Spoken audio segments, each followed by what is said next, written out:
Next है प्रतिभाशाली बालक, गिफ्टेड चिल्ड्रन। इस वर्ग के बालक विशेष प्रतिभा के धनी होते हैं।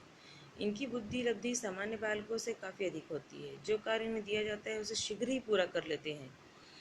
स्किनर हैनीमैन के अकॉर्डिंग प्रतिभाशाली शब्द का प्रयोग उन 1% बालकों के लिए किया जाता है जो सबसे अधिक बुद्धिमान होते हैं। आपको जो एग्ज़ाम हमने डेफिनेशन दी उससे क्लियर हो गया प्रतिभाशाली बालक कौन होंगे। उच्च शारीरिक क्षमता, तीव्र विकास, उच्च मानसिक क्षमता, अधिगम क्षमता जो है तीव्र होगी। इनका जो IQ लेवल होगा वो हाई लेवल का हो गया। रुचि का क्षेत्र अधिक होगा, नेतृत्व क्षमता इनके में होगी। ये सारे लक्षण हैं या विशेषताएं हैं उनकी।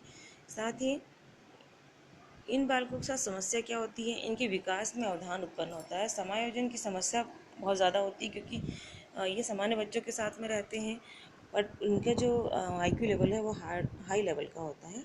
उस वजह से इनको समस्या होती है समायोजन की।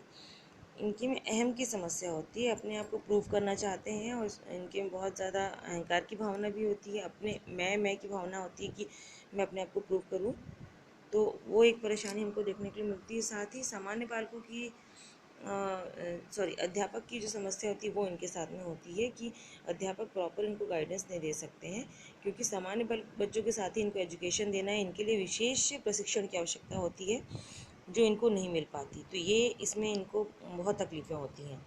नेक्स्ट पॉइंट है हमारा मंदबुद्धि बालक। ऐसे बालक जिनका मानसिक विकास अन्य बालकों की अपेक्षा मंदगति से होता है, बुद्धि अपेक्षाकृत कम होती है, उन्हें मंदबुद्धि बालक कहा जाता है। इन बालकों की बुद्धि लब्धि IQ लेवल जो होता है 70 से कम होता है तथा कक्षा में अध्यापक के द्वारा दिए गए कार्य को ये ठीक से समझ नहीं पाते और इनकी सीखने की गति धीरे होती है। इन बालकों की क्या लक्षण हैं, ये लक्षण इनके हैं। निम्न बुद्धि लब्धि वाले होते हैं बालक। सीखने की जो गति होती है इनकी धीमी होती है।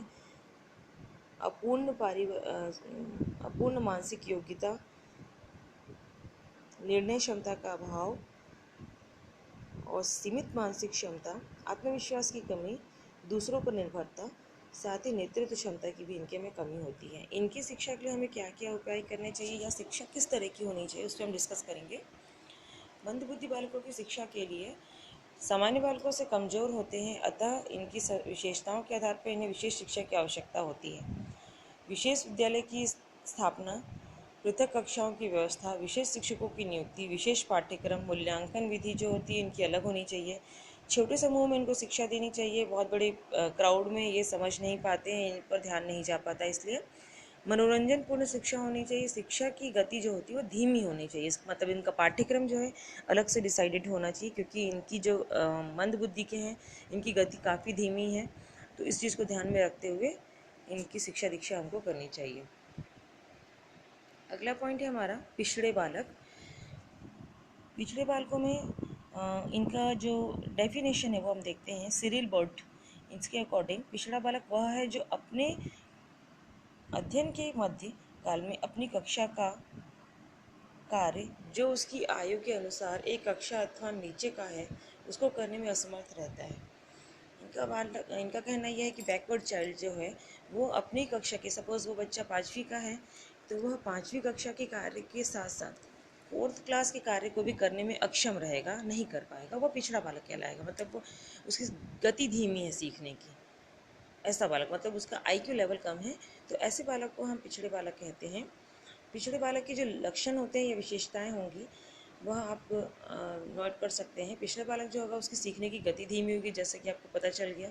दूसरा, जीवन में निराशा का अनुभव होगा। जब हम कोई कार्य नहीं कर पाते तो हमारे मन में हीन भावना आ जाती है, निराशा की भावना आती है कि हम ये नहीं कर सकते, हम कभी सफल नहीं हो सकते, इस टाइप का। तो ये इनके में एक ये चीज़ देखने को मिलता है कि हमेशा की निराशा की भावना होती है।